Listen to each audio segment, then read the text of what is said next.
ও তুমি বাড়িতে এসছো? বলছি এবারে কি কাজের লোক নাকি? আমি সারাদিন কাজ করব আমি? শোনো, তোমার মা বলেছে যে আমাকে রান্না করে খাওয়াতে। আমি ওই রান্না বান্না করতে হবে না, এত কাজ আমি করতে পারবো না এই বাড়িতে, বুঝেছো? আচ্ছা শোনো না, তাই তুমি রাগ করছো কেন? নতুন বউ আসলে সব শাশুড়িরা চিন্তা করে যে আমার বৌমার হাতে একটু রান্না খাও। আরে কিসের বউ? আমি তো এই বাড়িতে থাকবোই না, তা বউ হবো কিসের জন্য আমি? আর আমি তোমার কাছে ডিভোর্স চাই, আমি এই বাড়িতে থাকতে পারবো না। তো তোমার একটা কথা বলবো, তুমি ডিভোর্সটা চাচ্ছ কিসের জন্য বলো? তুমি আমার কিসের কমতি আছে? আমার কোনো কিছু ঘাটতি আছে না, কোনো কিছু কমতি আছে?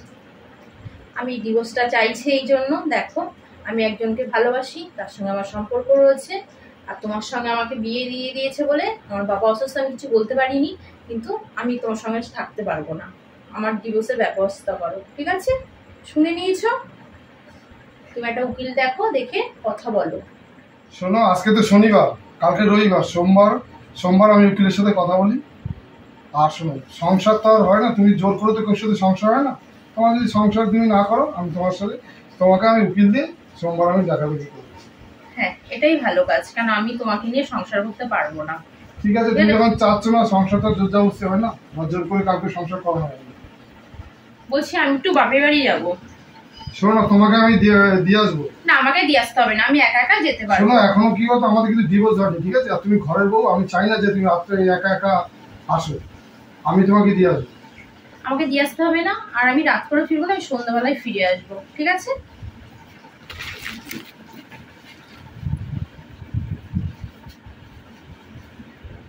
কি ব্যাপার? 4:30 না 35-40 হয়ে গেল। হ্যাঁ এসছো? আরে এসছি, তাও তো আমি বাপের বাড়ি যাওয়ার নাম করে চলে এসেছি মিথ্যা কথা বলে। আমাকে আবার সন্ধ্যের আগে ফিরে যেতে হবে, জানো তো? আমি না ওই বাড়িতে আছি, কিন্তু ও ভালো কথা, তোমাকে যে ডিভোর্স দিতে রাজি হয়ে গেছে, বুঝেছো? আমাকে ডিভোর্স দিয়ে দেবে বলেছে। আর আমি না খুব ভয়ে ভয়ে আছি ওই বাড়িতে, জানো? এই মনে হয় আমাকে রাত্রেবেলা হয়তো চেপে ধরলো, আমার এটাই ভয় লাগে, খুব ভয়ে ভয়ে ঘুমাই আমি রাত্রেবেলায়। আমি কি শোনো না, তোমার গায়ে টাচমাচ কিছু করিনি তো? কি বলছো কি রাহুল? তোমার বিশ্বাস হয় আমি কি তোমার সঙ্গে মিথ্যা কথা বলছি? বলা তো জান, এক জায়গায় শুধু হতেই পারে, তবে তুমি কি আমাকে বিশ্বাস করো না? সে তো বিশ্বাস করি। আমি তোমাকে ভালোবাসি, তার জন্য কিন্তু ওর সঙ্গে সংসার করে কিন্তু আমি চলে আসছি। আমি কিন্তু ওকে ডিভোর্সের কথা বলেছি। তুমি সত্যি তোমার গায়ে টাচ করিনি তো? আরে সত্যি বলছি না, আরে বিশ্বাস করো না রাহুল, আমি তো তোমাকে ভালোবাসি, বলো? আমি তোমাকে খুব ভালোবাসি। তো ভালো আছে না, যদি তোমার বাবা ছেলে দেখলো তুমি বিয়ে করে নিলে। আর তুমি তো জানো বাবা অসুস্থ, বাবা দিল আমি বিয়ে করে নিলাম, কিন্তু আমি ওকে বলে দিয়েছি আমি ওর সঙ্গে সংসার করবো না। আর আমি তোমাকে সত্যি খুব ভালোবাসি, ডিভোর্স দিয়ে এসে আমি তো তোমার সঙ্গেই সংসার করবো, বলো? ঠিক আছে, দেখো ঠিক আছে, চলো।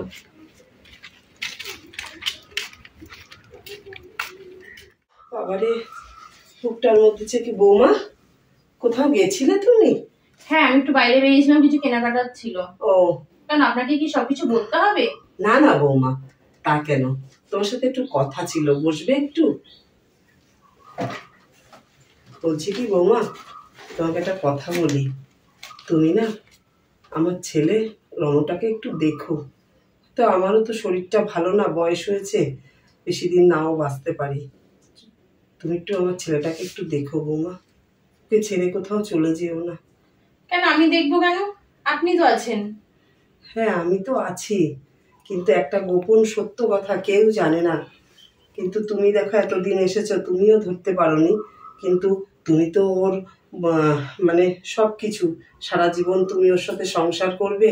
তাই আমি ভাবলাম, বসে বসে ভাবছিলাম যে তোমাকে জানানো অবশ্যই দরকার কথাটা। শোনো, ও আমার নিজের সন্তান না। কি বলছেন কি? হ্যাঁ মা, কথাটা তো কেউ জানে না, কারণ আমি একটা অনাথ আশ্রমে কাজ করতাম, বাচ্চাদের দেখাশোনা করতাম। তো রণকে কে যেন ফেলে রেখে চলে গেছে ওই অনাথ আশ্রমের সামনে। তাই আমার তো নিজের কোনো কেউ সন্তান নেই, তাই আমি ওখানকার যে গার্ড, যে হেড ছিল, তাকে আমি বলে, হাত জোর করে বলে যে ওকে আমি নিয়ে গেলাম, আমি ওকে নিজের ছেলের মতো মানুষ করব। তাই ওখান থেকে ওকে কুড়িয়ে নিয়ে এসে আমি ওকে নিজের সন্তানের মতন মানুষ করেছি মা। কিন্তু এমনভাবে মানুষ করেছি, কেউ কখনো জানতেই পারেনি যে ও আমার নিজের সন্তান না, ও সেভাবে জানে না। তাই আজকে তোমাকে বললাম, যে কারণ তোমাকে বলাটা দরকার, কারণ তুমি ওর স্ত্রী, তোমাকে তো আমার জানানো দরকার না। ঠিক আছে, সব কিছুই তো শুনলাম, কিন্তু আমি তো কখন বিশ্বাসই করতে পারছি না। এটা এখনো শুনেও বিশ্বাস করতে পারছি না যে রণু তোমার সন্তান না। হ্যাঁ মা, তুমি বিশ্বাস করবে কি করে? আমি তো রণকে সেই চোখে দেখিনি আর সেইভাবে মানুষ করিনি। আমি আমার নিজের সন্তানের মতন ওকে মানুষ করেছি, বুঝেছো? ঠিক আছে।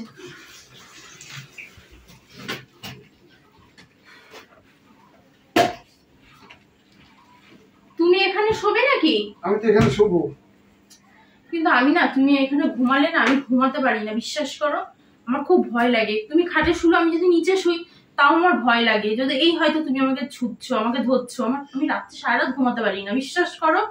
দেখো, তুমি আমাকে বিশ্বাস করতে পারো। আমি কিভাবে তোমাকে যখন এতদিন কোনো টাচ করিনি, আর আজও করবো না টাচ। তুমি আমাকে বিশ্বাস করতে পারো। ঠিক আছে, বিশ্বাসই করলাম। তুমি তো আর অমানুষ না, মানুষই তো। ঠিক আছে, তুমি এখানে শো, কিন্তু মাঝখান থেকে আমি কোল বালিশ দিয়ে দেবো।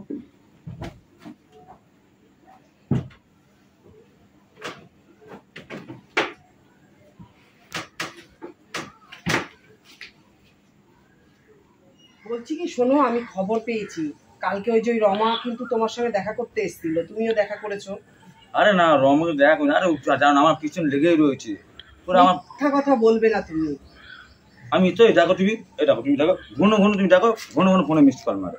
তুমি দেখো নিজে কি ঢলানি মেয়ে ছেলে রে বাবা! কেন ওর নাম্বারটা তুমি ব্ল্যাক লিস্ট করে ফেলতে আরে পারছো না? কতবার করেছি না, একবার ওই বন্ধু, একবার ওই বন্ধু, তার মানে ঘন ঘন ফোন, এক এক ফোন দিয়ে এক এক ফোন। অন্যান্য ফোন থেকে হ্যাঁ, তোমাকে ফোন ফোন করেই করতেই থাকে। তাহলে তুমি কি করবে দেখো, আমার ভালো লাগে না। কেন তুমি তুমি কি আমাকে বিশ্বাস করো না নাকি? না, আমি চাই না। ও কি ঢলানি মেয়ে ছেলে রে বাবা, তোমার দিকে তাকাক আমি ও চাই না। তাহলে তুমি বলবে, আমি তোমাকে বুঝতে পারি বলো না, তুমি আমার বুঝতে পারছো না তুমি।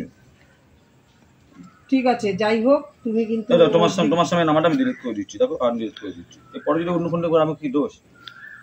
ঠিক আছে, আর ওর সঙ্গে আর যেন কথা বলবে না, ঠিক আছে? আচ্ছা, ঠিক আমি আছে। আসলাম। আচ্ছা, যাও। ফোন করো। হ্যাঁ, ঠিক আছে, করবো।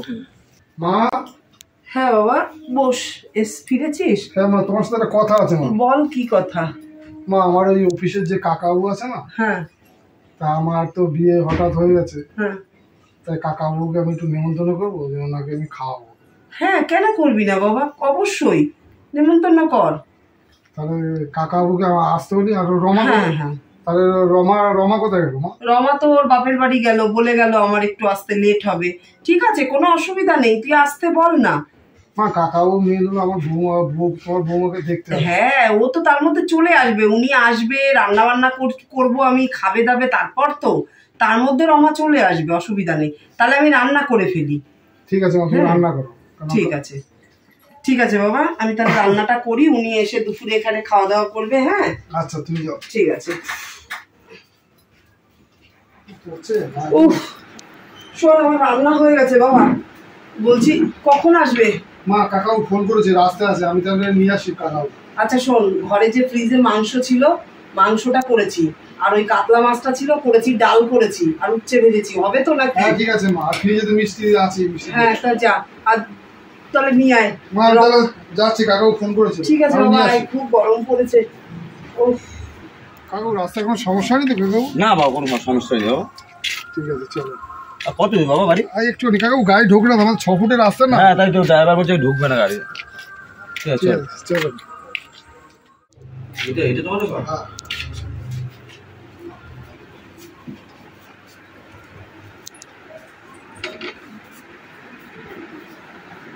মা।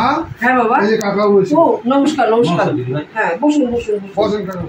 আসতে কোনো অসুবিধা হয়নি তো না দাদা? না না, কোনো অসুবিধা নেই, আসো, কোনো অসুবিধা হবে না। আচ্ছা বসুন, আমি একটু চা করে নিয়ে না, আসছি। চা খাবো না, গরমে চা খাবো না। আরে ঠিক আছে, একটু শরবত তো চলবেই। বসুন, আমি শরবত নিয়ে আসছি। ও, বৌমা কোথায় গেছে? কাকাবু ওর বাপের বাড়ি গেছে, বাবার শরীরটা ভালো না তো। বৌমা দাদা, আগে আসবে? শরবতটা নেই। হ্যাঁ, আজকে চলে আসবে সন্ধ্যে দিকে। হ্যাঁ, ও বাপের বাড়ি সকালে যায়, বিকেলের মধ্যে চলে আসে। দাদা, খাবারটা দিয়ে দিই তাহলে।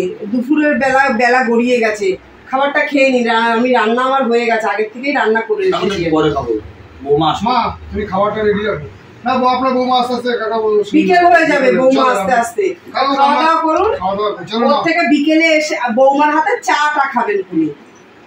চলো। ঠিক আছে, আসুন, খেতে দিয়ে আসুন। আরে বাবা, খুব রান্না করছে দিদি, খুব ভালো রান্না করছে।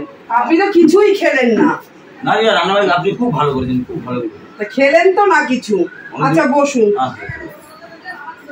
বৌমা পাবো না, এখনো তো বৌমা আসলো না। টাইম হয়ে গেছে, বুঝতে পারছি গাড়ি ঘোড়া হয়তো লেট আছে বা কিছু। আমার তো টাইম হয়ে গেছে বাবা, এই দেখো কটা বাজে এখন, 6টা বাড়িতে যায়।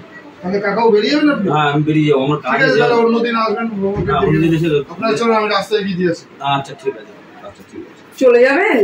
হ্যাঁ দিদি ভাই চলে যায়, এখন দেরি হয়ে যাবে, অনেক দেরি হয়ে যাবে। আচ্ছা ঠিক আছে মা আমি একটু কাকাও দিয়েছি। হ্যাঁ হ্যাঁ একটু এগিয়ে দিয়ে আসো, যাও। বাবা, আর এই বৌমাটাও আসলে, উনি আসলো ভদ্রলোক বৌমাকে দেখার জন্য, আর সে যদি বাপের বাড়ি যায় আর আসার কোনো নামই নেই, কিছু তো বলাও যায় না। বাবা রাত হয়ে গেছে, রোমা এখনো আসো না। ও জানে আমি কাকাও আসবে। কি ব্যাপার রোমা, তোমার তো লেট কেন? তোমার সেটা আমি তোমাকে বলবো না। দেখো রোমা, তুমি কিন্তু এখনো আমার বউ, তোমার কিন্তু আমি কোনো ডিভোর্স এখনো হয়নি আমাদের, ঠিক আছে? আর আমি যেটা বলবো তুমি সেটাই শুনবা কিন্তু। আরে আমি তোমাকে স্বামী বলে মানি না, আর বউয়ের কি, আমি তোমার স্ত্রীর কোনো অধিকারই দিই, কিসের বউ তোমার? দেখো রোমা, আমাদের কিন্তু এখনো ডিভোর্স হয়নি, তুমি আমার বউ, ঠিক আছে? আর তুমি আমি যেটা বলবো তুমি সেটাই শুনবা, যে কদিন আমাদের ডিভোর্স না হবে। তারপরে তুমি যা খুশি করো, তুমি সন্ধ্যে রাত করে আসবা সেটা হবে না। দেখো এমনি আমার মাথা ব্যথা ভালো নেই, আমি খুব টেনশনে আছি, আমার খুব ভালো লাগছে না।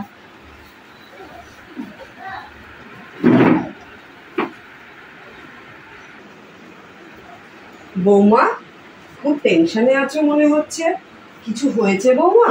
না আমার কিছু হয়নি। একটা কথা বলি বৌমা, আমি তো কখনো তোমার ওপরে যাইনি, তুমি যেভাবে চলেছো সেইভাবেই আমি তোমাকে স্বাধীনতার ভাবে চলতে দিয়েছি, আমার ছেলেও তোমাকে চলতে দিয়েছে। দেখো মেয়েদের বিয়ে একবারই হয় গো বৌমা, বারবার হয় না। আর প্রথম জীবনে যদি সুখ না হয়, তুমি বারবার সেই করলেও সেই সুখটা আসে না বৌমা। তুমি কেন বুঝতে চাইছো না? আমি আড়ালে বসে শুনলাম তো, তুমি ডিভোর্সের কথা বলছিলে বৌমা, আমার বুকটা না কেটে যাচ্ছিল। আমার রনর মতন তুমি আর 5টা ছেলে পাবে না গো, আর কেনই বা ডিভোর্স দেবে? বিয়ে তো করেছো তুমি, দেখে শুনেই তো দেখেছো। যখন দেখতে গেছিলাম তোমার বাবা মা বলেছে, তুমি তো ওকেও দেখেছিলে। আর আমার রন খুব ভালো ছেলে গো বৌমা, দিও না ওকে ডিভোর্স। কেন ডিভোর্স দিচ্ছ, ব্যাপারটা কি? দেখো মা, তোমার ছেলেকে আমি পছন্দ করি না, আর বিয়ের আগে থেকে না আমার একজনের সঙ্গে সম্পর্ক আছে। তা সে ছেলে কি তোমাকে এখন নেবে? তোমার বিয়ে হয়ে গেছে, তুমি এতদিন তার সাথে সংসার করেছো, যাই হোক তোমার তো 20-25 দিন হয়ে গেল বৌমা, তা সে ছেলে কি তোমাকে নেবে বলো? আমার তো মনে হয় না বৌমা যে তোমাকে নিয়ে ঠিকঠাক করে সংসার করবে। নিলেও 2 দিন রেখে তোমাকে খোঁটা শোনাবে। দেখো যে তোমারও তো একবার বিয়ে হয়েছিল, সেখান থেকে তুমি চলে এসেছো, বলবে না বলো? মা আপনি এখন জানেন না আমার মাথা অত ভালো নেই, আমি কিছু ভাবতে পারছি না। ঠিক আছে, তুমি একটু বিশ্রাম নাও, কিন্তু আমার কথাগুলো একটু ঠান্ডা মাথায় ভেবে দেখো বৌমা। উফ বাবা। হ্যালো রাহুল, তুমি কালকে সকাল বেলায় আমার সঙ্গে দেখা করবে, ঠিক আছে? আমি জানি না, আমাকে দেখা করতেই হবে আমার সঙ্গে, তোমার সঙ্গে আমার দরকার আছে। হ্যাঁ কালকে যা হোক একটা আমার ফাইসলা করতেই হবে, মনে থাকবে যেন ওই জায়গাটা চলে এসো।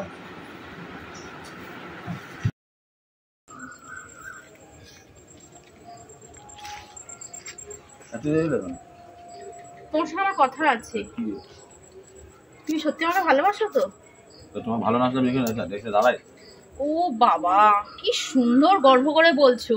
আর সেদিনকারে তুমি নিপার সামনে আমাকে নিপার সাথে কত কথা বললে, আমি তোমাকে ফোন করে চালাই, তুমি আমার সঙ্গে কোনো সম্পর্ক নেই, তাই তো? আর তুমি নিপার সঙ্গে সম্পর্ক রেখেছো, আবার আমার সঙ্গে সম্পর্ক রেখেছো। কটা মেয়ের সঙ্গে সম্পর্ক রাখার আগে তোমার জন্য আমার স্বামীকে আমি ডিভোর্স চাইছি, যে তোমার সঙ্গে আমি সম্পর্ক করে আমি আবার ভালোভাবে তোমার সঙ্গে সংসার করতে চাই। কিন্তু তোমাকে আমি ভালোবাসি বলে কিন্তু আমি ভুল করেছি, আমার এই স্বামীকে ডিভোর্স দিচ্ছি শুধু তোমার কথা ভেবে। কিন্তু আমি খুব বাজে কাজ করছি এটা ভেবে, বুঝেছো? তুমি একটা ফালতু লোফার ছেলে একটা। আমি লোপাচ্ছি না, তুই আমার থেকে খুব খারাপ মেয়ে ছেলে। তোর ঘরে সরে তোর স্বামী থাকতে তুই তারা আমার কাছে এখানে আসলে কি করতে? তুই আমার কাছে এসছিস কি করতে? তাহলে আমি তোমাকে ভালোবাসি তাই। ওই তো ভালোবাসা, ওই জন্য তোকে একটা চোর মারা উচিত, জানিস তো? এই তোর এত বড় সাহস, তুই আমার বউকে হাত দিচ্ছিস? হ্যাঁ তুই তুই তুই কতটা ভালো রে? তুই তো অন্য মেয়ের সাথে তোর সম্পর্ক চাও, তুই আমার বউর সাথে সম্পর্ক রেখেছিস, তুই কতটা তুই সতী রে? আর জানোয়ার, মুখটা সামলে কথা বলো একটু। রনন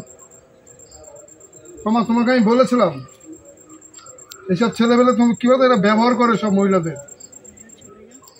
যা এখান থেকে যা সত্যি গো, আমি বুঝতে পারিনি, আমি খুব ভুল করেছি।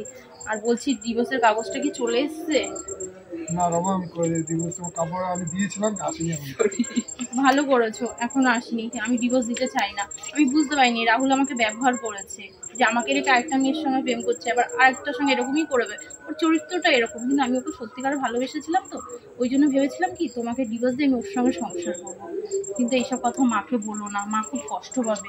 আর আমি তোমার সঙ্গে সংসার করবো। ঠিক আছে চল, তুমি যে তোমার ভুলটা বুঝতে পেরেছো এটাই আমি খুব খুশি। নমস্কার বন্ধুরা, আপনারা সবাই কেমন আছেন? আশা করি সবাই খুব ভালো আছেন। শুভ সন্ধ্যা। আমি ননদ বৌদির জুটি চ্যানেল থেকে বলছি। আপনারা তো আমার ভিডিও দেখেনি, ভিডিওটা দেখার পরে কমেন্ট করতে ভুলবেন না ভিডিওটা কেমন লাগলো। আর আপনারা সবাই ভালো থাকবেন বন্ধুরা। নমস্কার।